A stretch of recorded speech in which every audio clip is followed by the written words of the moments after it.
The Northrop Grumman X-47B, an unmanned combat aerial vehicle, represents a technological marvel designed for carrier-based operations. Its history is marked by groundbreaking achievements that have reshaped the landscape of modern aviation and defense.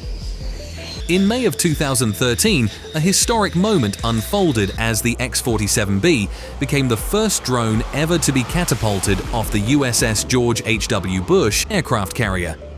This launch was a testament to the aircraft's capabilities and marked a significant milestone in the realm of carrier-based drone operations.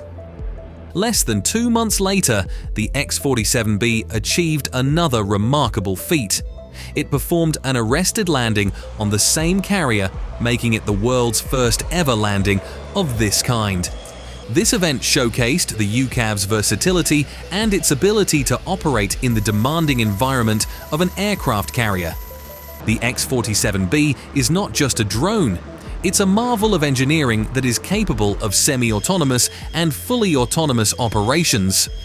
One of its most impressive features is its ability to conduct aerial refueling autonomously. This capability is a testament to the advanced technology integrated into the aircraft.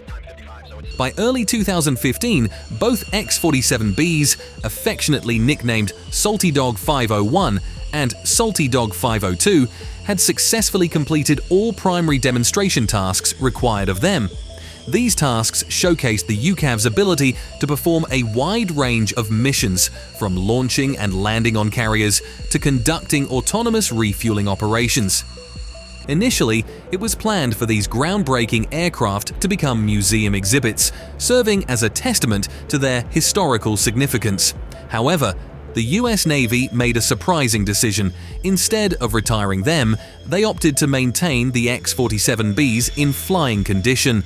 This decision highlights the continued value and potential of these aircraft in shaping the future of carrier-based operations and defense.